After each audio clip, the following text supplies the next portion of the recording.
प्यारे बच्चों, नमो नमः। मैं सरिता त्रिपाठी संस्कृत संगम के इस YouTube चैनल पर फिर आपके सामने दूसरा पाठ लेकर उपस्थित हुई हूँ। प्यारे बच्चों, जैसा कि हम लोग जान रहे हैं कि हम यूपी बोर्ड के कक्षा 10 की संस्कृत विषय का अध्ययन कर रहे हैं, जिसके अंतर्गत हम लोगों ने प्रथमा पाठा कवि कुलगुरु कालिदासः का संपूर्ण अध्ययन कर लिया है। और बच्चों, आशा है कि उसको आप लोग दोहरा भी लिए होंगे, आपको पूरी तरह से आ भी गया होगा। अब उसी क्रम में बच्चों हम लोग द्वितीय पाठा उद्भिज परिषद पाठ का अध्ययन करेंगे। बच्चों, ये बहुत ही अच्छा पाठ है। उद्भिज माने होता है भूमि फोड़कर निकले हुए, और परिषद माने होता है सभा। तो उद्भिज परिषद का मतलब हो गया जमीन फोड़कर निकले हुए की सभा, अर्थात वृक्षों की सभा।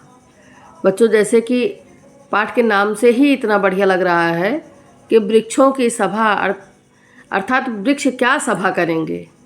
ये बहुत ही, इस पाठ का नाम सुनने से एक उत्सुकता जागृत होती है, कौतूहलता जागृत हो जाती है मन में कि आखिर इस पाठ में है क्या। तो बच्चों, इस वृक्षों की सभा पाठ में इसका मैं एक सामान्य परिचय आपको देती हूँ कि प्रस्तुत शीर्षक में लेखक ने मानव जाति पर सीधा प्रहार किया है। किस पर सीधा प्रहार किया है? मानव जाति पर सीधा प्रहार किया है। यहाँ वृक्षों की एक कल्पित सभा का वर्णन किया गया है। वृक्षों की एक कल्पित सभा का वर्णन किया गया, अर्थात वृक्ष की कल्पना की गई है कि वृक्ष सभा कर रहे हैं, और इस सभा में सभा के सभापति पद पर शोभित होते हुए पीपल अपने अध्यक्षीय भाषण में मानव स्वभाव की कटु आलोचना करते हुए उसके दुर्गुणों का वर्णन करता है। अर्थात बच्चों, यह जो सभा हुई है, उस सभा में जो सभापति है, उस सभापति के पद पर पीपल देवता हैं, पीपल देवता अध्यक्ष हैं, और उन्होंने अपने भाषण में मानव स्वभाव की कटु आलोचना की है और उनके दुर्गुणों का वर्णन किया है। वह कहता है, सभी वृक्ष लोग वहाँ उपस्थित हुए हैं, अध्यक्ष के रूप में पीपल देवता हैं, और वो पीपल देवता कहते हैं कि मानव इतना स्वार्थी होता है कि वह अपनी स्वार्थ पूर्ति के लिए अपने संबंधियों को भी मृत्यु के घाट उतार सकता है। वह कहता है कि जंगल में बड़े भयंकर हिंसक जानवर होते हैं, परंतु वह हिंसा तभी करते हैं जब उनका पेट खाली होता है। पेट भरे होने पर वे कभी हिंसा नहीं करते, परंतु मानव वह जीव है जिसका पेट कभी भरता ही नहीं है, वह तो सदैव हिंसा पर उतारू रहता है। हम वृक्ष तो बहुत अच्छे हैं कि अपने द्वारा थके हुए को छाया और भूखे को फल देते हैं, परंतु इस सृष्टि का सबसे निम्न कोटि का प्राणी मनुष्य है। बच्चों, इसमें पीपल देवता ने अपने भाषण में मानव जाति की कटु आलोचना की है, और वह आप देखेंगे तो आज के समाज में वैसा हो भी रहा है। बिल्कुल सही कहा है। तो हम लोग इस पाठ को पढ़ते हैं बच्चों और आनंद लेते हैं। शुरू करते हैं।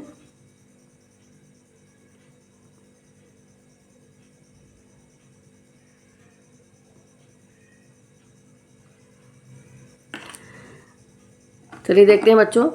अथ सर्वविध विटपिनां मध्ये स्थितः सुमहान अश्वत्थ देवः वदति, भो भो वनस्पतिकुल प्रदीपा महापादपाः कुसुम कोमल दंत रुचः लताकुल ललनाश्च साहिताः शृण्वन्तु भवन्तः। अथ, इसके बाद मतलब सभा शुरू होती है। पीपल देवता अध्यक्ष बन जाते हैं। सारे वृक्ष किनारे किनारे पर आए हुए हैं उस सभा में। तो उसके बाद जो है, सर्वविध विटपिनां मध्ये स्थितः। सर्व माने सभी, विध माने प्रकार के, और विटपिनां माने वृक्षों के। सभी प्रकार के वृक्षों के मध्य माने बीच में, स्थितः माने स्थित, सभी प्रकार के वृक्षों के बीच में स्थित सुमहान अश्वत्थ देवः वदति। सुमहान माने बहुत विशाल, अश्वत्थ देवः माने पीपल देवता, अश्वत्थ माने होता है पीपल और देवः माने देवता, तो विशाल पीपल देवता वदति माने बोलते हैं। इसके बाद यानी जब सभा शुरू हो जाती है तब इसके बाद सभी प्रकार के वृक्षों के बीच में स्थित महान पीपल देवता बोलते हैं। भो भो वनस्पति कुल प्रदीपा महापादपा। जैसे बच्चों देखते हैं कि कोई सभा होती है, कोई मीटिंग होती है, विद्यालयों में भी देखते हैं कि 15 अगस्त 26 जनवरी इत्यादि का जब कार्यक्रम मनाया जाता है तो पहले संबोधन किया जाता है, सबको संबोधित करके ही कोई चीज़ शुरू की जाती है। तो संबोधन, इसमें पीपल देवता संबोधन कर रहे हैं। भो भो वनस्पति कुल प्रदीपा महापादपा। भो भो माने हे, वनस्पति कुल प्रदीपा, वनस्पति कुल के प्रदीपा माने दीपक, वनस्पति कुल के दीपक, महापादपा माने बड़े बड़े वृक्षों, महान वृक्षों। बच्चों जैसे कि यह सभा पीपल वृक्षों की सभा हो रही है, तो वृक्ष इत्यादि जो है वनस्पति हैं, तो इसीलिए उन्होंने उस सभा में जो मतलब बड़े बड़े वृक्ष आए हैं उनको संबोधित किया पीपल देवता ने, और उनके संबोधन में कहा कि हे वनस्पति कुल के दीपक महान वृक्षों। कुसुम कोमल दंत रुचाह लता कुल ललनाश्च। लताएं भी आई हैं वृक्ष में। ऊपर देखिए आपने पढ़ा कि सर्वविध विटपिनाम, यानी सभी प्रकार के वृक्षों के बीच में। तो कह रहे हैं कि कुसुम कोमल दंत रुचाह। कुसुम माने फूल रूपी, कोमल दांतों से सुशोभित। फूल रूपी, कुसुम माने फूल, कोमल माने कोमल, दंत माने दांत और रुचाह माने सुशोभित। फूल रूपी कोमल दांतों से सुशोभित लता कुल की ललनाओं। लता कुल की ललनाओं यानी लता कुल की स्त्रियों। सावहिताः शृण्वन्तु भवन्ताः। भवन्ता माने होता है बच्चों आप सब। भवन्ताः माने क्या होता है? आप सब। शृण्वन्तु माने सुने, आप सब सुने। और कैसे सुने? सावहिताः माने सावधान होकर के, आप लोग सावधान होकर के या ध्यान पूर्वक सुने। फिर इस लाइन का अर्थ देखते हैं बच्चों। अथ इसके बाद सभी प्रकार के वृक्षों के बीच में स्थित महान पीपल देवता बोलते हैं, हे वनस्पति कुल के दीपक महान वृक्षों, फूल रूपी कोमल दांतों से सुशोभित लता कुल की ललनाओं, आप लोग सावधान होकर के या धैर्यपूर्वक ध्यान से सुने। आप लोग ध्यान से सुने। अद्य मानव वार्तैव अस्माकं समालोच्य विषयः। अद्य माने बच्चों होता है आज। अद्य माने क्या होता है? आज।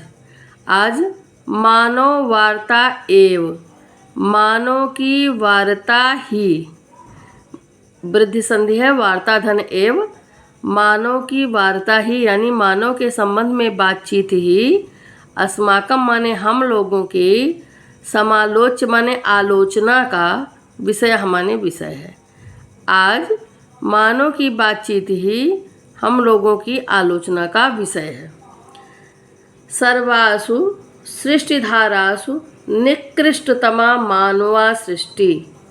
सर्वासु सृष्टिधारासु यानी सभी सृष्टि रचनाओं में, सर्वासु माने सभी, सृष्टिधारासु माने सृष्टि रचनाओं में, यानी जितनी ही सृष्टि पर रचना हुई है उनमें निकृष्टतमा मानवा सृष्टि। निकृष्टतमा माने सबसे ज़्यादा निकृष्ट। बच्चों जब तम और तर प्रत्यय लग जाता है तो किसी चीज़ की उच्चतर सीमा को दिखाने लगता है। तो निकृष्ट माने केवल निकृष्ट होता है और निकृष्टतमा माने बहुत ज़्यादा निकृष्ट। तो इन सृष्टि धाराओं में सबसे ज़्यादा निकृष्ट मानवा सृष्टि, मानव की रचना है। सभी सृष्टि धाराओं में सबसे ज़्यादा निकृष्ट मानव की रचना है। जीव सृष्टि प्रवाहेषु, इस जीव रचना के प्रवाह में यानी जितने भी जीव हुए हैं, जितने भी जीवों की इस सृष्टि पर रचना हुई है, उनमें पीपल देवता कह रहे हैं कि जीव सृष्टि के प्रवाह में मानवा यु पर प्रतारकाः। मानवा माने मानव के, और यु माने होता है समान, मानव के समान, पर माने दूसरों को, प्रतारकाः माने पीड़ित करने वाला। इस जीव रचना के प्रवाह में मानव के समान दूसरे को पीड़ित करने वाला, स्वार्थ साधन परा, स्वार्थ की सिद्धि में लगा रहने वाला, यानी अपने स्वार्थ के सिद्धि में लगा रहने वाला। मायाविना मायाविना माने मायावी। कपट व्यवहार कुशला, कपट व्यवहार करने में कुशल यानी कपटी। हिंसा निरता जीवा ना विद्यते, और हिंसा में निरत रहने वाला है यानी हिंसा में लगे रहने वाला जीव ना विद्यन्ते माने नहीं है। पीपल देवता कह रहे हैं कि संबोधन करते हुए वृक्षों को कि हे वृक्षों, इस सृष्टि पर जितने भी जीवों की रचना हुई है उनमें सबसे ज़्यादा निकृष्ट मानव की सृष्टि है। जीव रचना के प्रवाह में यानी जितने भी जीवों की इसमें रचना हुई है इस सृष्टि पर, उसमें मानव के समान दूसरे को पीड़ित करने वाला कोई दूसरा व्यक्ति नहीं है, कोई दूसरा जीव नहीं है। स्वार्थ साधन पर, मानव के समान कोई स्वार्थी दूसरा नहीं है। मायाविनः मायावी नहीं है। कपट व्यवहार कुशला, यानी जितना कपटी यानी कपट व्यवहार करने में कुशल मानव है उस तरह का कोई दूसरा जीव नहीं है। और हिंसा निरता यानी हिंसा में रत रहने वाला, हिंसा में लगा रहने वाला जीव यानी जिस प्रकार का मानव है उस प्रकार का कोई दूसरा जीव नहीं है। अर्थात मानव का किस प्रकार का जीव है? दूसरों को पीड़ित करने वाला है, स्वार्थी है, मायावी है, कपट व्यवहार में कुशल है और हमेशा हिंसा में लगा रहने वाला जीव है। ऐसा जीव यानी जैसा मानव है उस प्रकार का कोई दूसरा जीव नहीं है। भवन्तो नित्यमेव अरण्यचारिणः सिंह व्याघ्र प्रमुखान हिंसत्व भावनया प्रसिद्धान स्वपदान अवलोकयन्ति प्रत्यक्षम। वृक्षों से पीपल देवता कह रहे हैं कि हे वृक्षों, भवन्तो माने आप सब, भवन्तो माने आप सब, नित्यम एव अरण्यचारिणः, नित्य माने हमेशा, एव माने ही, हमेशा ही, और अरण्य ये क्या है बच्चों? नित्यम धन एव धन अरण्यचारिणः। नित्य माने हमेशा, एव माने ही, अरण्य माने जंगल में, चारिणः माने चरने वाले, हमेशा ही जंगल में चरने वाले, सिंह व्याघ्र आदि प्रमुख हिंसत्व भावनया प्रसिद्धान, जो हिंसा की भावना के लिए प्रसिद्ध हैं। ऐसे स्वपदान माने होता है जानवर। स्वपदान माने क्या होता है? जानवर, पशु। पशुओं को अवलोकयन्ति माने देखते हैं, प्रत्यक्षम माने प्रत्यक्ष रूप से अपने सामने। बच्चों, वृक्ष भी जंगल में ही हैं और ये जानवर भी जंगल में ही हैं। तो पीपल देवता कह रहे हैं कि आप लोग तो नित्य ही जंगल में चरने वाले सिंह व्याघ्र इत्यादि हिंसा की भावना के लिए प्रसिद्ध यानी जो हिंसक जानवरों में जिनका नाम लिया जाता है, ऐसे जानवरों को, ऐसे पशुओं को। अब बच्चों देखिए, परीक्षा में प्रश्न पूछा जा सकता है स्वपदान माने क्या होता है? तो स्वपदान माने क्या होता है? पशु या जानवर। अवलोकयन्ति माने देखते हैं, प्रत्यक्ष माने प्रत्यक्ष रूप से ही देखते हैं। ततो भवन्त एव सानुनयम पृक्ष्यन्ते, ततो माने तब, भवन्त एव, भवन्त माने आप लोगों से ही, सानुनयम माने विनम्रता पूर्वक, पृक्ष्यन्ते माने पूछता हूँ, तब आप लोगों से ही मैं विनम्रता पूर्वक पूछता हूँ। कथयन्तु भवन्तो यथा तथ्येन, कथयन्तु माने कहें, भवन्तो माने आप कहें, आप बताएं, यथा तथ्येन माने जो उचित हो, जो उचित है उसको आप कहें, बताएं। किम एते हिंसादि क्रियासु मनुष्योभ्यो भृशम गरिष्ठाः, किम एते क्या ये मतलब कौन? पशु। क्या ये हिंसादि क्रियासु, हिंसा आदि क्रियाओं में, मनुष्योभ्यो माने मनुष्यों से ज़्यादा, भृशम माने ज़्यादा और गरिष्ठा माने गिरे हुए हैं। क्या ये हिंसा की क्रियाओं में मनुष्यों से भी ज़्यादा गिरे हुए हैं? मतलब इसमें पीपल देवता अन्य वृक्षों से पूछ रहे हैं कि आप लोग हमेशा ही जंगल में चरने वाले हिंसक पशुओं को, उन हिंसक पशुओं में उन्होंने बताया कि सिंह, व्याघ्र आदि हिंसक पशुओं को आप लोग अपनी आंखों से प्रतिदिन देखते हैं। तो मैं आपसे ही पूछता हूँ, जो उचित है वो बताएं, क्या ये हिंसा की क्रियाओं में मनुष्यों से भी ज़्यादा गिरे हुए हैं? स्वापदानाम हिंसा कर्म जठरा नल निर्वाण मात्र प्रयोजनकम। स्वापदानाम माने पशुओं का, हिंसा कर्म माने हिंसा का कर्म, पशुओं का हिंसा कर्म, जठर अनल निर्वाण मात्र प्रयोजनकम। जठर माने होता है पेट की और अनल माने होता है आग। पेट की आग अर्थात भूख को निर्वाण मात्र प्रयोजनकम मिटाने मात्र के लिए ही होता है।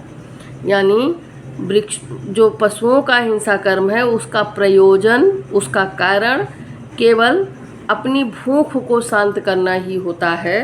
प्रशांते तु जठरानले, प्रशांते माने शांत हो जाने पर, जठरानले माने पेट की भूख, पेट की भूख शांत हो जाने पर सकृत उपजातायाम सोदर पूर्तौ। सकृत माने भली प्रकार, उपजातायाम माने भर जाने पर, सोदर पूर्तो माने अपने उदर, उदर माने होता है पेट, यानी पेट भली भांति भर जाने पर नहिते करतल गतान अपि हरिण शशकादीन दीन उपघ्नन्ति। नहिते ते माने वे मतलब जो पशु हैं वे करतल गतान अपि हाथ में, करतल माने हाथ में आए हुए हिरण और शशक माने होता है खरगोश, यानी हिरण और खरगोश आदि को ना उपघ्नन्ति, उपघ्नन्ति माने होता है बच्चों मारते हैं। यानी वे पेट भर जाने पर, जब उनका पेट भली प्रकार भर जाता है, पेट की भूख शांत हो जाती है, तो वो हाथ में आए हुए हिरण और खरगोश इत्यादि को भी नहीं मारते हैं। और नावा तथा विध दुर्बल जीव घातार्थम अटवी तो अटवीम परिभ्रमन्ति। और अथवा, वा माने होता है अथवा, अथवा ना ही तथा विधि माने उनके प्रकार, उनकी तरह से, किसकी तरह से? मनुष्यों की तरह से दुर्बल जीवों को घातार्थम माने मारने के लिए, अटवी तो अटवीम, अटवी माने होता है बच्चों जंगल, एक जंगल से दूसरे जंगल में परिभ्रमंती माने घूमते हैं। यानी जैसे मनुष्य शिकार करने जाता है, तो शिकार करने जाता है तो पशुओं को मारने के लिए एक जंगल से दूसरे जंगल में जाता है, शिकार करता है। तो ही इसमें वृक्ष पीपल देवता कह रहे हैं कि जो हिंसक पशु हैं उन पशुओं का हिंसा कर्म केवल पेट की आग अर्थात पेट की भूख को मिटाने मात्र के लिए होता है। पेट की भूख शांत हो जाने पर, भली प्रकार पेट भर जाने पर वो हाथ में आए हुए हिरण और खरगोश आदि को भी नहीं मारते हैं, और ना ही मनुष्यों के समान, यानी उनके समान, मनुष्यों के समान दुर्बल जीवों को मारने के लिए एक जंगल से दूसरे जंगल में घूमते हैं। बच्चों अब मैं इसका एक बार सीधा अर्थ पढ़ूंगी, आप लोग ध्यान से सुनिएगा। इसके बाद सभी प्रकार के वृक्षों के बीच में स्थित महान पीपल देवता बोलते हैं, हे वनस्पति कुल के दीपक, महान वृक्षों, फूल रूपी कोमल दांतों से सुशोभित और लता कुल की ललनाओं, साविता सुड़वंतु भवंतः, आप सब ध्यान पूर्वक सुने। आज मानव की वार्ता ही हमारी आलोचना का विषय है। सभी सृष्टि की रचना में सबसे निकृष्ट मानव की सृष्टि है, यानी मानव की रचना है। जीव सृष्टि के प्रवाह में, यानी जीव रचना के प्रवाह में मानव के समान दूसरों को पीड़ित करने वाला, स्वार्थ सिद्धि में लगा रहने वाला, मायावी, कपट व्यवहार कुशल और हिंसा में लगे रहने वाला कोई दूसरा जीव नहीं है। आप नित्य ही जंगल में चरने वाले सिंह, व्याघ्र इत्यादि हिंसा की भावना के लिए प्रसिद्ध पशुओं को प्रत्यक्ष रूप से देखते हैं। तब मैं आपसे ही विनम्रतापूर्वक पूछता हूँ, जो उचित है वह कहें, क्या ये हिंसा की क्रियाओं में मनुष्यों से भी ज़्यादा गिरे हुए हैं? पशुओं का हिंसा कर्म पेट की आग मिटाने मात्र के लिए होता है।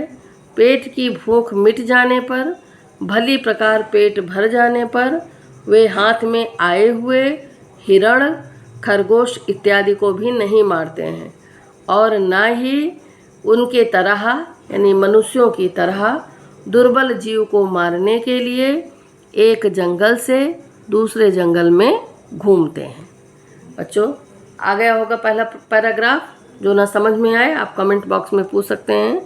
अब इसके बाद मैं नीचे का पैराग्राफ, इसके बाद का पैराग्राफ पढ़ती हूँ। बच्चों, ये पैराग्राफ बहुत इम्पॉर्टेंट है और बहुत ही परीक्षा में पूछा जाता है। मनुष्याणाम हिंसावृत्तिस्तु निरवधि निर्वसाना च। मनुष्याणाम, मनुष्यों की, षष्ठी विभक्ति बहुवचन मनुष्याणाम, मनुष्यों की हिंसा वृत्तिस्तु, मनुष्यों का जो हिंसा व्यापार है, निरअवधि निर्वसाना च। निरअवधि माने जिसकी कोई अवधि नहीं है यानी अनंत है, और निरवसाना माने जिसकी कोई सीमा नहीं है अर्थात असीम है। मनुष्यों की हिंसा वृत्ति अनंत और असीम है। यतो यत आत्मनो अपकर्षः समासंक्यते तत्र तत्रैव मानवानां हिंसा वृत्ति प्रवर्तते।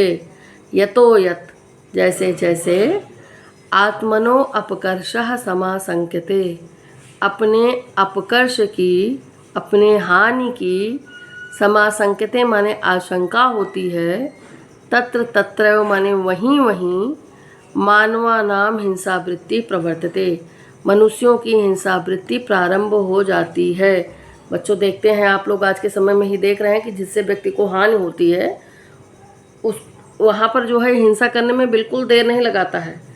व्यक्ति इतना संवेदनहीन आज के समय का व्यक्ति हो गया है कि अगर उसको लगता है कि इस व्यक्ति से मुझे हानि हो रही है तो उसको मारने में थोड़ा सा भी सोच विचार नहीं करता है। वही इसमें पीपल देवता कह रहे हैं कि जैसे जैसे व्यक्ति को अपने अपकर्ष की आशंका होती है वहीं वहीं व्यक्ति की हिंसा वृत्ति प्रारंभ हो जाती है। स्वार्थ सिद्ध है, अपने स्वार्थ की सिद्ध के लिए। मानवा यानी जो मनुष्य है, दारान माने पत्नी को, मित्रम माने मित्र को, प्रभु माने सेवक को, भृत्यम माने नौकर को, स्वजनम माने अपने लोगों को, स्वपक्षम माने अपने ही पक्ष के लोगों को, लीलायै ही चाव लीलायै ही उपघ्नन्ति, अपनी लीला से, उपघ्नन्ति माने मार डालता है। अभी बच्चों हाल ही में आपने एक कांड देखा होगा मुस्कान वाला, कि कैसे वो अपनी पत्नी को जो है, अपने पति को, जो मुस्कान है, कैसे अपने पति को मार करके जो है उसको सीमेंट से सील कर देती है। स्वार्थ सिद्धि तो है बच्चों। ये स्वार्थ सिद्धि के लिए मनुष्य अपनी पत्नी को, अपने मित्र को, अपने स्वामी को, अपने नौकर को, अपने ही लोगों को और अपने ही पक्ष के लोगों को अपनी लीला से मार डालता है। पशु हत्या तो तेषाम क्रीडनम, जब वो मनुष्यों को मार डालता है तो पशुओं की हत्या की तो कोई बात ही नहीं है। पशुओं की हत्या तो तेषाम माने उन लोगों का, क्रीडनम माने खेल है। पशुओं की हत्या तो उनका क्या है? खेल है। केवलम चित्त विनोदाय महाअरण्यम उपगम्य ते यथेक्षम निर्दयम च पशुघातम कुर्वन्ति। केवलम चित्त विनोदाय, केवल अपने चित्त के विनोद के लिए यानी मन के आनंद के लिए अर्थात मनोरंजन के लिए। महाअरण्यम, महा माने बड़े बड़े और अरण्य माने जंगल में, बड़े बड़े जंगलों में, उपगम्य माने जा करके, ते माने वे माने मनुष्य, यथेक्षम माने अपनी इच्छा अनुसार, और निर्दयम माने निर्दयता पूर्वक, पशुघातम कुर्वन्ति, पशुओं की हत्या करते हैं। अरे भैया, जो व्यक्ति मनुष्य को मार डाल रहा है उनको जो है पशुओं को मारने में क्या कष्ट होगा। कह रहे हैं पशुओं की हत्या तो उनका जैसे खेल है, केवल मनोरंजन के लिए, उससे कोई लाभ नहीं है। केवल मनोरंजन के लिए वे बड़े बड़े जंगलों में जा करके अपनी इच्छा अनुसार निर्दयता से पशुओं की हत्या करते हैं। तेषां पशु प्रहार व्यापारम आलोक्य जडानाम अपि अस्माकं विदीर्यते हृदयम। तेषां माने उनके अर्थात मनुष्यों के, पशु प्रहार व्यापारम, पशुओं के मारने के व्यापार को, आलोक्य माने देख करके, पशुओं के मारने के व्यापार को देख करके जड़ा नाम अपि अस्माकम, माने हम लोग जो जड़ हैं अर्थात जो निर्जीव हैं, हम निर्जीवों का भी विदीर्यते माने फट जाता है, हृदय माने हृदय, हम लोगों का भी हृदय फट जाता है। उनके पशुओं के मारने के व्यापार को देखकर हम जड़ों का भी हृदय फट जाता है। अन्यम चा, और अन्य बात भी है कि पशूनाम भक्ष्य वस्तूनि प्रकृत्या नियमितान एव, कि पशुनाम माने पशुओं के, भक्ष्य माने खाने की, वस्तूनि माने वस्तुएं, पशुओं के खाने की वस्तुएं प्रकृतया नियमितान एव, प्रकृति के द्वारा नियमित ही है। पशुओं के खाने की वस्तु प्रकृति के द्वारा नियमित ही है, नहीं पशु भोजन व्यापारे प्रकृति नियमम उल्लंघयन्ति। पशु भोजन व्यापार यानी भोजन के व्यापार में प्रकृति नियमम, प्रकृति के नियम का नहीं उल्लंघयन्ति, उल्लंघन नहीं करते हैं। यहाँ अनुस्वार संधि है बच्चों, आगे जब संधि पढ़ेंगे तो उसमें अनुस्वार संधि आपके कोर्स में है, बताया जाएगा। तो कहेंगे भोजन के व्यापार में प्रकृति के नियम का उल्लंघन पशु नहीं करते हैं। तेषु ये मांस भुजा, तेषु माने उनमें अर्थात उन पशुओं में, ये माने जो मांस भुजा माने जो मांसाहारी हैं, उन पशुओं में जो मांसाहारी हैं, ते मांसम अपहाय न अन्यत आकांक्षन्ति, ते माने वे, मांसम माने मांस को और अपहाय माने छोड़ करके, वे मांस को छोड़ करके न अन्यत आकांक्षन्ति, अन्य दूसरे की आकांक्षा नहीं करते हैं, अच्छा अर्थात इच्छा नहीं करते हैं। उन पशुओं में जो मांसाहारी पशु हैं वे मांस को छोड़ करके किसी दूसरे वस्तु की इच्छा नहीं करते हैं। ये पुनः फल मूलासिनस्ते, और जो फल और मूल यानी जड़ इत्यादि पर जीवित रहने वाले हैं, तैरैव जीवंती, उसी पर जीवित रहते हैं, अर्थात जो फलाहारी हैं वो उसी पर जीवित रहते हैं। मानवानाम न दृश्यते तादृशः कश्चित निर्दिष्टो नियमः, मनुष्यों में न दृश्यते माने नहीं दिखाई देता है, तादृशः माने वैसा कोई निर्दिष्ट नियम, मनुष्यों में वैसा कोई निर्दिष्ट नियम नहीं दिखाई देता है। बच्चों फिर से हम इसका अर्थ देखेंगे, बहुत ही इम्पोर्टेंट पैराग्राफ है बच्चों, प्रश्न भी बीच बीच से बन सकते हैं। मनुष्याणाम हिंसा वृत्ति, मनुष्यों की जो हिंसा वृत्ति है वो असीम है और अनंत है। जैसे जैसे अपने अपकर्ष की आशंका होती है वहीं वहीं मनुष्यों की हिंसा वृत्ति प्रारंभ हो जाती है। स्वार्थ सिद्धि के लिए मनुष्य पत्नी को, मित्र को, प्रभु को, नौकर को, अपने लोगों को और अपने ही पक्ष के लोगों को लीला से मार डालता है। पशुओं की हत्या तो उनका खेल है, केवल मन के विनोद के लिए बड़े बड़े जंगलों में जा कर के वे इच्छा अनुसार और निर्दयता पूर्वक पशुओं की हत्या करते हैं। उनके पशु प्रहार व्यापार को देख करके हम जड़ों का भी हृदय फट जाता है। और पशुओं के खाने की वस्तु प्रकृति के द्वारा नियमित ही है। पशु भोजन के व्यापार में प्रकृति के नियम का उल्लंघन नहीं करते हैं। उनमें जो मांसाहारी हैं वे मांस को छोड़कर दूसरे की इच्छा नहीं करते हैं, और जो फलाहारी हैं यानी फल इत्यादि पर जीवित रहते हैं वो उन्हीं पर जीवित रहते हैं। मनुष्यों में इस प्रकार का कोई निर्दिष्ट नियम नहीं दिखाई देता है।